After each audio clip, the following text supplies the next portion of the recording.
Namaku Doni, seorang pria berusia 30 tahun. Aku bekerja sebagai sopir mobil travel milik seorang pengusaha di kampungku. Orang-orang biasa memanggilnya sebagai Pak Haji. Sejak pertama kali aku melamar kerja di tempat ini, semuanya tampak wajar dan tidak ada yang mencurigakan. Jam kerja berjalan normal, gaji cukup untuk kebutuhan sehari-hari, dan sikap Pak Haji yang terlihat religius. Aku tidak pernah menduga bahwa pekerjaan ini suatu hari akan menyeretku ke dalam kengerian yang tidak bisa kulupakan seumur hidup. Dalam setiap perjalanan, aku selalu ditemani Joko, kenek yang usianya baru 18 tahun. Joko anak yang polos, mudah tertawa, dan terlalu gampang percaya pada cerita mistis. Namun di balik sifat polosnya, dia selalu setia mendampingi setiap kali aku bertugas. Malam itu, tiba-tiba kami dipanggil langsung oleh Pak Haji ke ruangannya. Ruang kerja itu terasa lebih pengap dari biasanya, lampunya redup, membuat bayangan wajah Pak Haji terlihat lebih tajam. Dengan nada datar, ia memintaku dan Joko untuk mengantar seorang tamu istimewa ke Pelabuhan Ratu. Perintah itu terasa janggal karena waktu keberangkatan ditentukan jam 10 malam. Aku dan Joko saling berpandangan, merasa ada yang tidak beres. Pelabuhan Ratu terkenal dengan jalan rawan longsor dan kecelakaan, apalagi di malam hari. Aku sempat bertanya mengapa harus malam, tapi Pak Haji hanya tersenyum kecil. Senyum itu bukannya menenangkan, melainkan menambah rasa takut di dalam dadaku. Nada bicaranya lebih keras dari biasanya, menyuruhku tidak usah banyak tanya.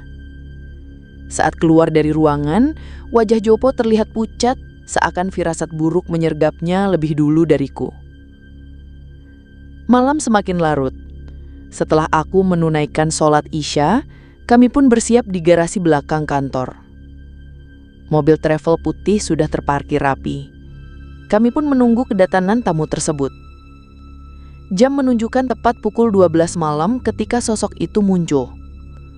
Seorang gadis muda memakai gaun merah berdiri tepat di seberang pintu mobilku. Wajahnya cantik, kulitnya putih, dan senyumnya begitu menawan di bawah cahaya lampu jalan. Gadis itu memperkenalkan diri sebagai Siska, dan usianya mungkin sekitar 20 tahun.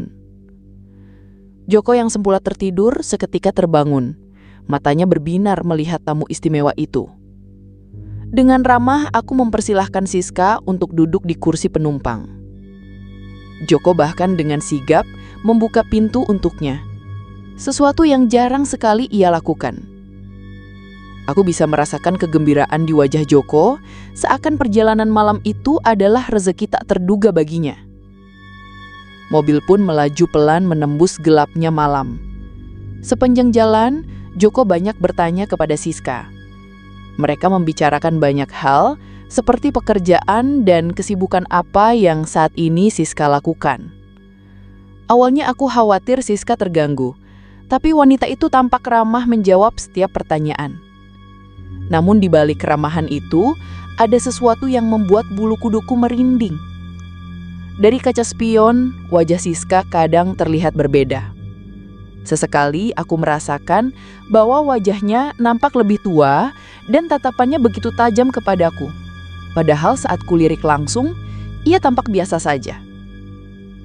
Aku mencoba mengabaikannya dan menganggap aku sedang kelelahan. Sekitar pukul 2 dini hari, Joko meminta berhenti di sebuah SPBU untuk ke toilet.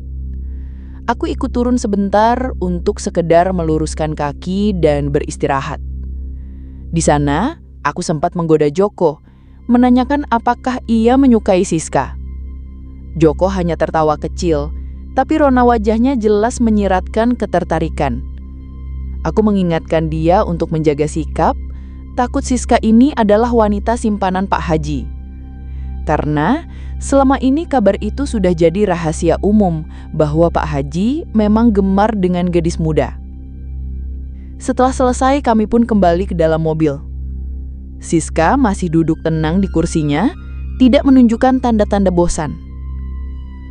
Mobil pun kembali berjalan. Belum 10 menit perjalanan, di depan terlihat deretan mobil berhenti karena kecelakaan besar. Aku dan Joko bingung harus bagaimana, sebab antrian kemacetan begitu panjang. Memang ada jalur alternatif, yaitu Parung Kuda. Namun jalannya sepi dan minim penerangan. Belum sempat kami berdiskusi, Siska langsung menyarankan agar mengambil jalur itu. Suaranya tenang, namun terasa begitu memaksa. Tanpa banyak alasan, aku pun menuruti perintahnya. Dan mobil kami pun mulai masuk ke jalur Parung Kuda yang gelap dan sunyi. Di sini lampu penerangan sangat jarang terlihat. Pepohonan lebat di sisi jalan membuat suasana makin mencekam. Joko tetap sibuk memperhatikan Siska yang sedang tertidur, bahkan sesekali menoleh lebih lama dari seharusnya. Aku berulang kali memperingatkannya, namun Joko seakan tidak peduli. Hingga sebuah kejadian kecil merubah segalanya. Ponsel Siska terjatuh di lantai mobil, dan Joko dengan cepat mengambilnya. Lalu, tanpa izin, dia segera membuka layar ponsel itu. Aku melihatnya dan coba memperingatkan Joko agar tidak bersikap kurang ajar. Namun Joko tidak peduli, seakan ingin tahu isi ponsel gadis itu. Ketika itu, tangannya sempat menyentuh kaki Siska, dan dalam sekejap, suasana berubah mencekam. Aku menoleh ke belakang, dan apa yang kulihat membuat jantungku hampir berhenti. Wajah cantik Siska lenyap, berganti dengan wajah yang begitu mengerikan. Matanya melotot besar, bola matanya nyaris keluar.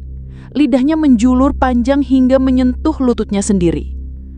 Kulit wajahnya berubah hangus seperti terbakar dan cairan merah menetes dari sudut bibirnya. Aku ingin berteriak, tapi suaraku tertahan di tenggorokan. Tubuhku mendadak terasa kaku, napasku mulai sesak dan penglihatanku mulai gelap. Sementara itu, Joko tidak sadar sama sekali. Dirinya masih asik membuka galeri ponsel itu. Aku hanya bisa menatap, terjebak dalam ketakutan. Siska kini memandang lurus kepadaku dengan senyum yang robek hingga ke telinga. Tanganku gemetar menahan kemudi dan tanpa kusadari, mobil oleng. Suara keras terdengar, mobil menabrak pohon sawit di pinggir jalan. Tubuhku terdorong ke depan, namun tertahan sabuk pengaman. Aku hanya mengalami luka ringan, tapi Joko terpental keluar mobil. Tubuhnya jatuh menghantam aspal dengan posisi yang sulit dijelaskan. Dan cairan merah mulai mengalir membasahi jalan. Dengan susah payah, aku keluar dari mobil. Ketika aku mendekati Joko, nampak di tangannya masih tergenggam ponsel milik Siska.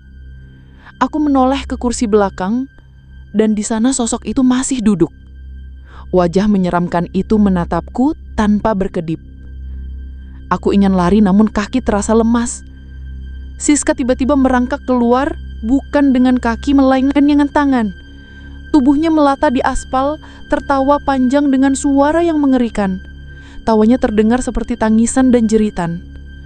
Aku berlari sekuat tenaga, namun pandanganku mulai gelap.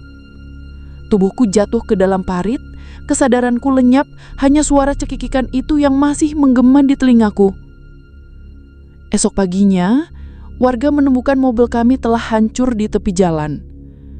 Jasad Joko tergeletak di tengah jalan, sedangkan aku sudah dibawa ke puskesmas.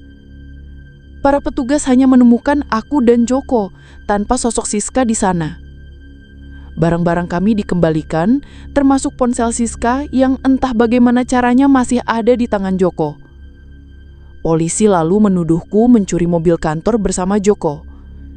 Di dalam rekaman CCTV, hanya memperlihatkan aku dan Joko yang berangkat malam itu, sedangkan sosok Siska tidak terlihat bersama kami. Seolah gadis itu tidak pernah ada atau ikut dalam tragedi semalam. Aku tak bisa membela diri dan hanya pasrah menerima hukuman. Sejak kejadian itu, aku kehilangan Joko untuk selama-lamanya. Sementara Pak Haji, dia seakan tidak peduli, justru dirinya semakin kaya setelah peristiwa malam itu. Dan aku sadar, Joko hanyalah tumbal dari pesugihan yang Pak Haji lakukan.